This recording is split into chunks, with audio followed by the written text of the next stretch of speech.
ঋষি, কি হয়েছে দীপ? সর্বনাশ হয়ে গেছে। মানে? রজতাভ রক্ষিত। কি করেছে রজতাভ রক্ষিত?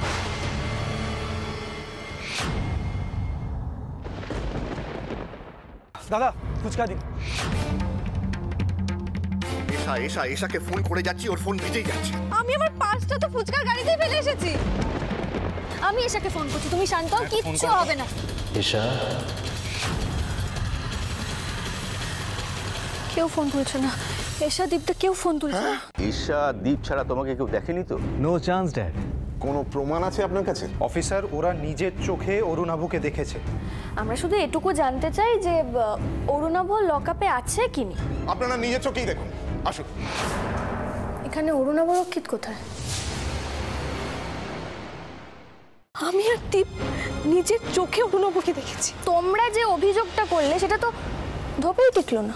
আজ গাড়িটা ইচ্ছে করেই ওদের ছুঁয়ে বেরিয়ে গেছে, কাল হয়তো সেটা হবে না। আমার মনে হচ্ছে যে সুদীপ লোকটার সঙ্গে অরুণাভর কোনো যোগাযোগ আছে।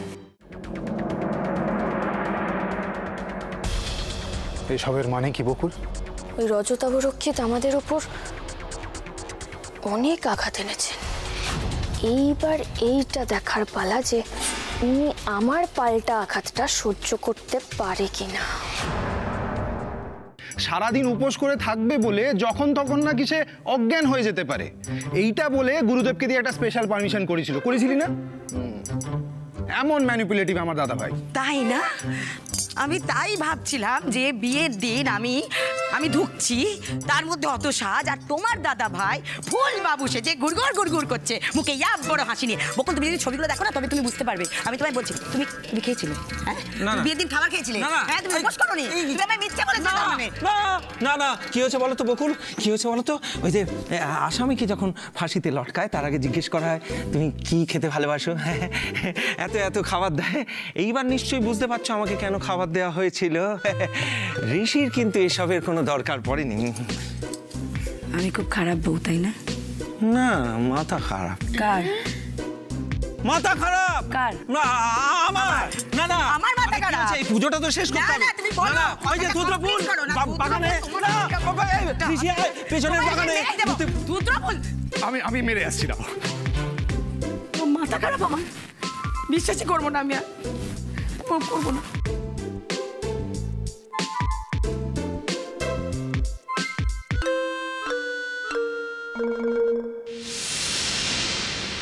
এনেছো? এক বাটি চিকেন স্টু করতে এতক্ষণ সময় লাগে? নাকি আমার নাম করে নিজের জন্য আলাদা করে বানিয়ে রেখেছো, যে আমাকে খাইয়ে নিজে রান্নাঘরে গিয়ে চুপি চুপি চিকেন স্টু সাটাবে? ইস, ছি ছি ছি ছি, কি মুখের ভাষা! আপনি খাবেন স্টুটা? খাইয়ে দাও। কিচ্ছু হয়নি কোমরে, সব নাটক। বদমাইশ বুড়ি বসে বসে আমার উপর হুকুম চালাচ্ছে। কি ভাবছো? হ্যাঁ, না, আসলে আমার এক দূর সম্পর্কের মাসিমার কথা মনে পড়ে গেল হঠাৎ। আসলে ওই দূর সম্পর্কের মাসিমা আপনার মতো কোমর ভেঙে অনেক দিন বিছানায় পড়েছিল, আর বসে বসে বৌদিকে হুকুম করত। বৌদি মানে আমার দূর সম্পর্কের বৌদি। হ্যাঁ, তো আর কি, তারপর যা হলো। কি হলো? ওই আমার বৌদি মাসিমার খাবারে বিষ মিশিয়ে দিল, আর মাসিমাও না বুঝতে পেরে খেয়ে ফেললো। তারপরেই ব্যাস, হরিবোল হরিবোল। যাক, আপনি ওসব বাদ দিন, আপনি স্টুটা খেয়ে নিন। বর্ষা, আমি স্টু খাবো না, আমার খিদে নেই। ওমা, সে কি? আপনি নিজে বললেন স্টু বানিয়ে আনতে, আর এখন খিদে উড়ে গেল? আসলে আমি কি ভাবলাম জানো তো, তুমি ঠিকই বলেছো। এইমাত্র এতগুলো ফল খেলাম, এখন যদি স্টু খাই তাহলে আমার শরীর খারাপ হয়ে যাবে, আমি খাবো না। তার মানে আপনি স্টুটা খাবেন না? না। কি আর করব, নষ্ট করব? আমি খাই। হে কি, তুমি স্টুটা খেয়ে নিলে? আজ না শিবরাত্রি, তুমি আমার খোকনের নামে উপোস করলে না? আরে চুপ করুন তো আপনি, ওই তো আমার বর, তার জন্য আবার ব্রত। সরি পিসি, পারলাম না। ওই রজতাবরক্ষিত আমাদের ওপর অনেক আঘাত এনেছেন। এইবার এইটা দেখার পালা যে উনি আমার পাল্টা আঘাতটা সহ্য করতে পারে কিনা। তুমি এখানে? অবাক হলেন নাকি দেখে? দেখে লাভ নেই, কেউ আসবে না। ডিভোর্স পেপারে সাইন করে আমি তোমায় মুক্তি দিলাম।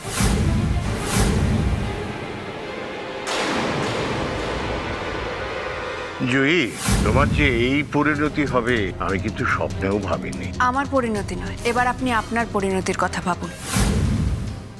কোনো বিশেষ কারণে কি আপনি বিচলিত হয়ে আছেন?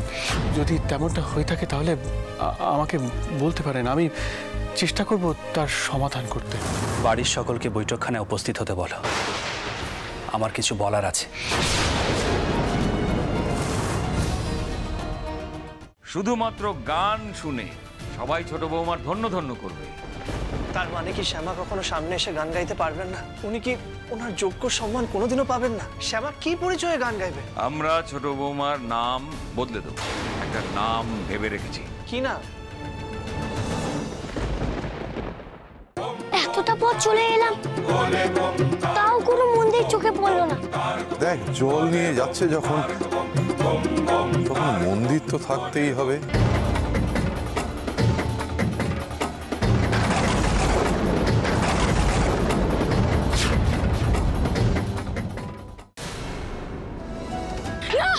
আমি তাকে কিছুতেই ডুবে যেতে দেবো না। তুমি সকলকে প্রণাম করলে, তোমার মাকেও একবার প্রণাম করে এসো। আমায় ছাড়া যখন তোমার থাকতে কষ্ট হয় না, আমি কেন কষ্ট পাবো তোমার জন্য? তুই শুধু আমাকে একটাবার বেরোতে দে বোন, আমার যে খুব দরকার। তুমি আর কথা বলো না অনন্ত দাদা, তাড়াতাড়ি পালাও। হ্যাঁ সুভাষ, আর আমি তোমাকে আশীর্বাদ করি, যেভাবে তুমি আমার প্রাণ বাঁচিয়েছো, ভবিষ্যতে যেন ওই দেশবাসীর সবার প্রাণ বাঁচাও তুমি। হাসি শরৎ। বন্দে মাতরম, বন্দে মাতরম, বন্দে মাতরম। সব তো শেষ করে দিয়ে চলে যাচ্ছ। আরে বাবা, বড়টা আমি, চোরটা আমি, বাড়ি সবাই জানে তোমার কোনো ক্ষমতা নেই, রজবেশি কোনো ক্ষমতা নেই, তোমার দৌড় কত পর্যন্ত সবাই জানে। যাও যাও যাও, বাড়ি গিয়ে সবাইকে সন্তুষ্ট করো, সবাইকে সুখী করো তুমি। তোমার তো পৃথিবীতে কারোর উপর কোনো দায় নেই। তুমি যদি জাগ্রত হও, তুমি যদি ত্রিকাল দোষী হও, তাহলে আমার ভালোবাসার দোহাই ছোটমণিকে ফিরিয়ে দাও, ওনার প্রাণ আমায় ফিরিয়ে দাও। কি ব্যাপার ডাক্তারবাবু? একটা ব্যাড নিউজ আছে, আপনাদের পেশেন্ট কোমায় চলে গেছে। অহনা কিন্তু তো সবটা জেনে তোকে পছন্দ করেছে। আমাদের সবারও অহনাকে পছন্দ, তাই আমরা সিদ্ধান্ত নিয়েছি তোর আর অহনার বিয়ে দেব। এ মেয়ে, কোথায় আছিস তুই? কি চাই তোর? ডাক্তারের সঙ্গে দেখা করব।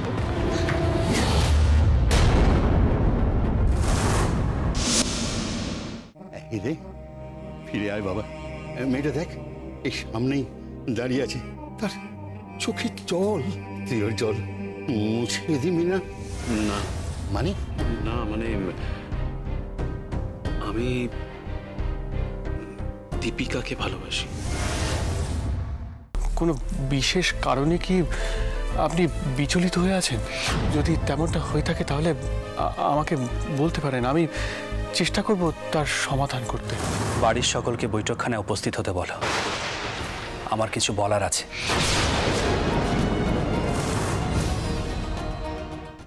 এতটা পথ চলে এলাম, তাও কোনো মন্দির চোখে পড়লো না। দেখ, জল নিয়ে যাচ্ছে যখন, তখন মন্দির তো থাকতেই হবে।